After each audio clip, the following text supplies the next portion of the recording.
Good morning, evening, or afternoon, everybody. It's Kaghoe coming at you with another video. So today I'm going to be talking about all of the changes that I want to see to make Phase 8 perfect. Now, this goes without saying, I have high hopes for Phase 8. I've tested so much of it, and I truly think it is really good and is going to be very enjoyable. But I think there's just a few things that are going to be pretty terrible to experience, especially with so many people and everyone doing it all at once. So I wanted to address these concerns, and hopefully it alleviates them, reaches the right people, and we can make Phase 8 perfect. And so without further ado, let's get into it. So if you might have noticed, I'm here at my favorite location where we get to see Gregory, the undead paladin, walking around the undead start zone. So, you can talk to him and he just sort of says this and stuff like that. And this last line says, "Who knows, perhaps some may find their way back to the light as I have as an undead paladin." Hint, hint.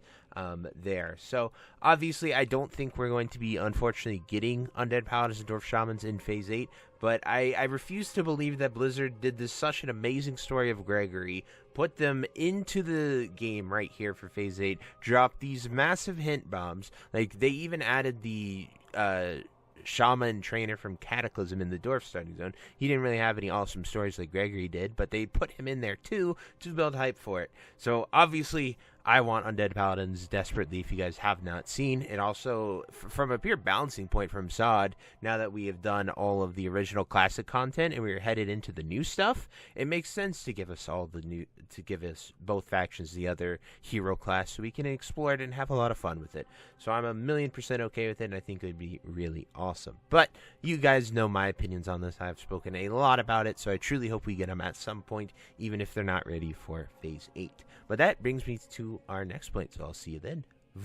Now, this very well could be just a problem of not having that many people on the PTR, but I truly think that there are too many dogs here that are always finding your disguise, as well as since the dogs became elites with 32,000 HP and they put the most nastiest debuff we have ever seen in the game with the rabies debuff, I think that we could really make the dogs normal mobs again, please. It has been absolutely miserable here. I will say there is room that it could simply be because once this goes live and everyone is here, it won't be that bad because there'll be tons of people always fighting them, always killing them. But right now, with just a few testers, a few people playing it, the dogs being elite is just miserable, and I would really like to see them go back to normal.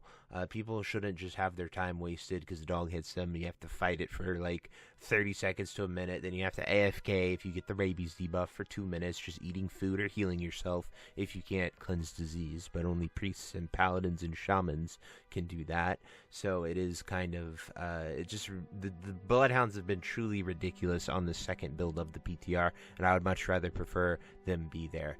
Now, the Scarlet Mobs, I'm okay with them being elites and hitting as hard as they do. I think that is a great balance, especially since people are going to be hard farming these for Righteous Orb the entire time. I think it'll be really, really good. Then my next thing has to do with some of the requirements and cast times for quests. So 2 quests come to mind, and it is the leftovers from the cooking quests, which was 15 leftovers that are a 5-second time. And if you watch the cooking video, you can see that specifically and what I mean by that. And it comes over here to this inn, and there's just 15 leftovers you have to pick up, and it's a 5-second pickup time, and that is just a really extensive, and it takes a while to get them. And on the PTR with just me, it's not too hard. So like this cheese right here in the corner counts, this porridge here counts as well. But on the PTR with no one, it's easy, it's fine, whatever, I don't mind it. But when we have everyone here in New Avalon going for these day 1, day 2, week 1, I think it's going to be brutal. So I would like to see like the requirement maybe lowered to 10 for the leftovers, and the cast time to be like 2.5, because I think it's going to be really brutal for that. Then another one is the arrows at the archery range. So for leatherworkers to get their stuff, they need to get 25 holy arrows on a 5-second cast time. And once again, I think it's not bad when you're doing it solo on the PTR.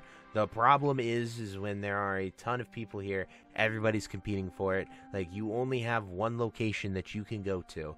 I think it'll be really really tedious and really obnoxious to have to get all these arrows right here. It's these arrows that you see on the ground. It's a 5-second cast yet again, and every leatherworker needs to get 25 of them. I just think it'll be really, really tough. And then the fish in the barrels, actually pretty fine because tons of them spawn and you can hit the barrels to drop fish. But I also encountered a lot of bugs picking these items up. It just said error, you can't pick it up. So fixing those and lowering those quest requirements and cast times, I think would be a massive win for people. Then the next one, I don't know what causes this specifically, but I really don't think the enchanted crystal tower should kill you just by going near it. These crystals kill you if you just go near them, and you'll see right here, I'll demonstrate it. If you don't have a buff at all, they will zap you. I am an enchanter, so maybe they won't kill me. But on my druid, when I was over here doing the cooking quest and didn't have any blessings, they would zap me, like, even without having anything set up. So on this character, I'm an enchanter, and the crystal isn't proccing to zap me. But if I get, like, the wrong colors, it will zap me. And that's how I think it should be. Like I said, I don't know if this is a bug, but I have died so many times to these crystals on my non-enchanting characters. It is very obnoxious, and I think it should be addressed to not kill people that do not even have enchanting. So it should just be sort of an error check. If you fail the puzzle, it should zap you. Then the next one is, this is the biggest concern I have, and I will head over there and show you guys in a moment. So I'll see you then. Alrighty, so my biggest grievance, and this is just using foresight and from what has happened in the past, and I truly hope the dev team hears this plea and listens to it, and hopefully we can get some fix or alleviation to this, because the worst phase that we had in Season of Discovery was Phase 3, and I think Incursions played a massive role for that. And the biggest thing that I have is that the Armed Assist buff is only in New Avalon. So we get here, it's a Sanctuary Armed Assist, you can't PvP here, but the moment you walk right here, it is removed. So I would really love to see Tyr's Hand become a Sanctuary and allow people to do it, because so many quests take you through Tyr's Hand right here, and there'll be so much traveling in the first couple weeks and days when everyone's doing these quests, everyone's trying to make things happen. It is going to be absolutely miserable. Crusader Strike for the NA server and Living Flame for the EU server are the biggest servers. They are double the population of the PvE servers on just rating numbers alone. That's how I have to measure this. But it is just a huge amount of differences with that, and I really think that if you make everyone go through a gate again, it is not going to end well. Everyone is just simply going to give up. Everyone is simply just going to quit.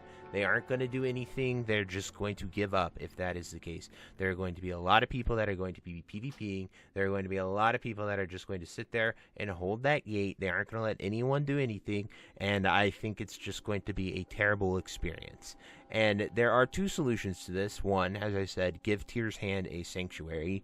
Or two, give us a TP from the Scarlet Camp or Light's Hope Chapel to New Avalon. That is a sort of a loophole to get through Tyr's Hand, and it is just going to be miserable. Everyone is going to sit here and kill everyone going here, and I think a lot of people, yes, we signed up for a PvP server. I understand that point. However, we didn't sign up for everyone to be funneled through one gate, one area, and the entire time, and all it is going to do is just lead to more strife, right? People are going to get fed up of getting ganking. They're going to assemble the horde, the alliance, their guild, their friends, and everyone is just going to hold the gate, and everyone is just going to kill each other exactly like they did in Phase 3 going through the incursion portals. This is probably one of the biggest things where I think the devs can show us that they learned from Phase 3 and don't allow this massacre to happen, because the first weeks are going to be absolutely brutal, and everyone is going to just massacre each other here in Tyr's Hand Graveyard right here.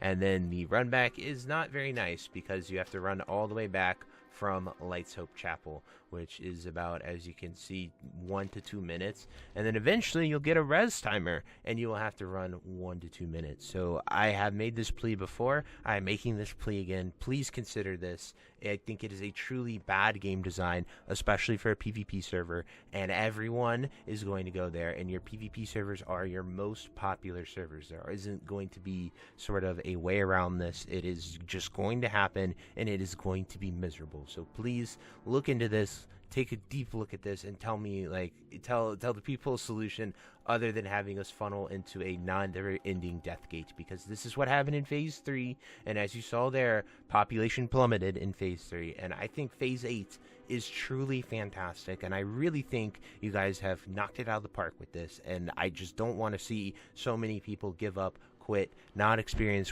what has been created here simply because they got frustrated because people are being toxic and just sitting in Tyr's hand and non-stop ganking other players. So anyway, I truly hope you guys enjoyed this video. If you have any suggestions, any things you'd like to add, definitely drop it down below. I love reading all of them and engaging in your opinions. And if you're a ganker and you disagree with my PvP opinion, that is fine. But convey it in a respectful way, and I will listen and engage as always. So anyway, I truly hope you enjoyed this video. And until next time, I'll see you later. Have a great day. Bye-bye. Hey you. Yes you. Are you still there? Well, I appreciate you for taking the time to watch this entire video and making it to the end here. If you enjoyed this video, definitely check out the other videos about World of Warcraft listed in these playlists down below.